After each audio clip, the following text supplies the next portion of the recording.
عاد کے دو بیٹے تھے، ایک کا نام شدید اور دوسرے کا نام شداد تھا، اور یہ دونوں ہفتقلیم کے بادشاہ تھے، اور ان دونوں کا مسکن ملک شام تھا۔ شدید تو تقریباً 700 برس تک بادشاہی کر کے مر گیا۔ بعد شداد ملعون بادشاہ ہوا، اس نے تمام روئے زمین کو مسخر کیا، اور جہاں تک اس کی بادشاہت کا تعلق تھا اسی کا حکم چلتا تھا، اور شب و روز اس کو حکومت ہی سے کام تھا، اور وہ اسی خوشی میں خوش رہتا۔ اس کے ماننے والے اگرچہ کفر و شرک میں مبتلا تھے، لیکن اس کے عدل و انصاف کی وجہ سے شیر و بکری ایک ہی جگہ پانی پیتے۔ ایک واقعہ اس کے عدل کا تحریر کریں۔ دو شخص اس کے محکمہ عدالت میں آئے اور ان دونوں نے اپنے عجیب احوال سنائے۔ ایک شخص بولا کہ میں نے اس سے ایک قطعہ زمین کا لیا ہے اور پوری قیمت دے کر اپنا قبضہ کیا۔ میں نے اس زمین میں خزانہ پایا ہے، وہ اس کو دیتا ہوں اور یہ کہتا ہے میں نے تو زمین کو بیچا ہے، اب میں اس خزانے کو ہرگز نہیں لوں گا۔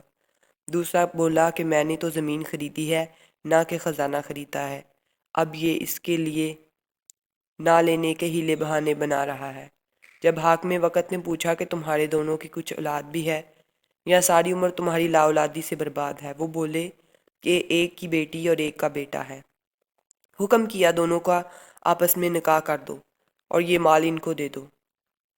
ایسے انصاف سے ان کا قضیہ طے کیا، اور اس نے اپنے تئیں دنیا میں نیک نام کیا۔ بعد حضرت ہود علیہ السلام نے اس کو دعوت ایمان دی۔ حضرت ہود علیہ السلام نے جب اس کو دعوت ایمان پیش کی اور ایمان لانے کے واسطے اس کو کہا تو وہ کہنے لگا اگر میں تمہارا دین قبول کر لوں تو مجھ کو کیا فائدہ ہوگا؟ حضرت ہود علیہ السلام نے فرمایا تم جنت میں جاؤ گے۔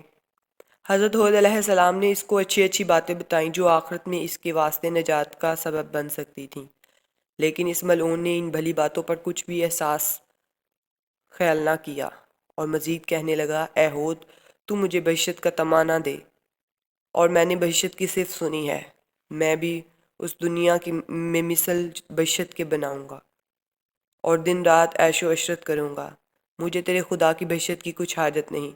اس مکالمہ کے بعد اس ملعون نے اسی وقت ہر ایک ملک کے بادشاہوں اور وزیروں اور اکابروں کو خطوط لکھے جو اس کے زیر تابع تھے، اور اس میں لکھا کہ تمہارے ملک میں جس جگہ زمین ہموار اور میدان مستح نشیب و فراز اس میں نہ ہوں، اس کی جلد ہم کو اطلاع دو، ہم اس جگہ پر جنت بنانے کا ارادہ رکھتے ہیں۔ اور اس کے بعد فوراً ہی اپنے قاصد ہر جگہ بھیجے تاکہ وہاں سے سونا چاندی جوہرات لے کر آئیں۔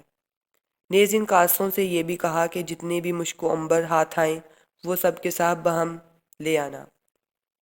اس وقت شداد کے زیر حکم 1000 ملک اور 1000 بڑے شہر تھے، اور ملک اور ہر شہر میں تقریباً 1,00,000 آدمی موجود تھے۔ بہت ہی شدید جستجو کے بعد خطہ عرب میں ایک قطعہ زمین جس کی مسافت 40 فرسنگ کی تھی ملی۔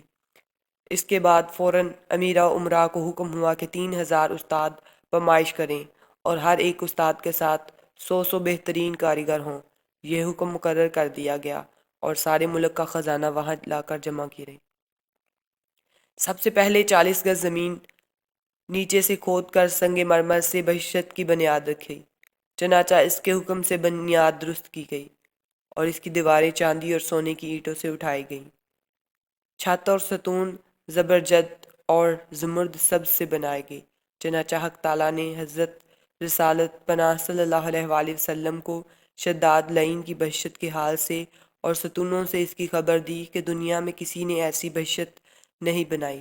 اللہ تعالیٰ فرماتا ہے ترجمہ کیا تو نے نہیں دیکھا کیسا کیا رب تیرے نے عاد سے جو ارم کے بڑے ستون بناتے تھے جو کسی شہر میں ویسا بنا نہیں۔ یعنی عاد ایک قوم تھی اور ارم اس میں ایک قبیلہ تھا اور ان میں سلطنت تھی۔ ان میں عمارتیں وہ اونچی اونچی بناتے اور صفتیں اس بہشت کی یہ ہیں کہ درخت اس میں نصف چاندی اور نصف سونے کے بنائے تھے، اور پرتیاں ان درختوں کی زمرد سب سے جڑی تھیں، اور ڈالیاں اس کی یاقوت سرخ سے تھیں، اور میوے انواع و اقسام کے اس درخت پر لگائے تھے، اور بجائے خاک کے اس میں مشک و عنبر و زعفران سے پڑکیے تھے، اور بجائے پتھر کے اس کے صحن میں موتی اور مونگا ڈالا، اور نہریں اس میں شیر و شراب شہد کی جاری کی تھیں، اور جنت کے دروازے پر 4 میدان بنائے اور اشجار میوہ دار اس میں لگائے تھے، اور ہر ایک میدان میں 1,100,000 کرسیاں سونے اور چاندی کی بچھائی تھیں، اور ہر کرسی کے سامنے 1,100,000 خوان میں جملہ اقسام طرح طرح کی نعمتیں رکھی تھی۔ اور یہ بھی خبر ہے کہ 40,000 خزانے چاندی اور سونے کے جنت کے چرخ کے واسطے تھے، یہاں تک کہ 300 برس میں اس کا سر انجام ہوا۔ اور وکیلوں کو ہر ملک میں بھیجا کہ درم بر چاندی کسی ملک میں نہ چھوڑو، سب اس جنت میں لا کر جمع کرو۔ آخر یہ نوبت پہنچی کہ ایک عورت بڑھیا، غریب، مسکین، یتیم کی بیٹی کے گلوبند میں 1 درم چاندی تھی۔ ظالموں نے اسے بھی نہ چھوڑا۔ آخر وہ لڑکی رو پیٹ کر کہنے لگی، میں غریب فقیر نہیں ہوں، سوائے 1 درم چاندی کے اور کچھ نہیں، لہٰذا یہ 1 درم مجھ کو بخش دو۔ مگر انہوں نے کچھ نہ سنا۔ تب اس غریبیہ نے خدا کی بارگاہ میں فریاد کی کہ یا الہی تو اس کا انصاف کر، اس ظالم کے شر سے مظلوم کو بچا، اور اس کی بے انصافی کا تو انصاف کر اور اسے دفع کر۔ اس لڑکی کی آہ و فریاد خداوند قدوس کی بارگاہ میں قبول ہوئی۔ خبر ہے کہ شداد نے سارے ملک کے لڑکے اور لڑکیاں خوبصورت و حسین و جمیل دیکھ کر دمشق میں جو اس کا مکان تھا اس میں جمع کی کہ ماند حور و غلاماں کے بہشت میں اس کی خدمت پہ رہیں۔ مکمل 10 برس تک وہ کافر شداد ارادہ کرتا رہا کہ بہشت جا کر دیکھے، لیکن خدا تعالیٰ کو منظور نہ تھا کہ وہ اپنی بنائی ہوئی بہشت کو دیکھتا۔ ایک روز کمال خواہش سے 100 غلام ساتھ لے کر بہشت کو دیکھنے گیا۔ جب وہ بہشت کے دروازے پر پہنچا تو اس نے دیکھا کہ ایک شخص دروازے پہ کھڑا ہے۔ اس نے پوچھا، کون ہو تم؟ اس نے جواب دیا کہ میں ملک الموت ہوں۔ شداد نے کہا، تو یہاں کیوں آیا؟ ملک الموت نے جواب دیا کہ میں یہاں تیری جان قبض کرنے آیا ہوں۔ شداد نے اس سے کہا، تو مجھے ذرا مہلت دے تاکہ میں اپنی بنائی ہوئی بہشت کو دیکھوں۔ ملک الموت نے کہا، خدا کا حکم نہیں کہ تو اپنی بنائی ہوئی بہشت میں جائے، کیونکہ تجھ کو دوزخ میں جانا ہے۔ پھر شداد نے کہا، چھوڑ میں گھوڑے سے اتروں۔ ملک الموت نے کہا کہ نہیں۔ تب اسی حالت میں اس کا پاؤں گھوڑے کی رکاب میں رہا اور دوسرا پاؤں بہشت کے دروازے پر تھا کہ جان اس کی قبض کر لی گئی۔ وہ مردود بہشت ندید دوزخی ہوا، اور ایک فرشتے نے آسمان سے ایک ایسے سخت زور سے آواز لگائی کہ سب ہاتھی اس کے ہلاک ہو گئے اور ایک لقمہ کھانے کی فرصت نہ ہوئی۔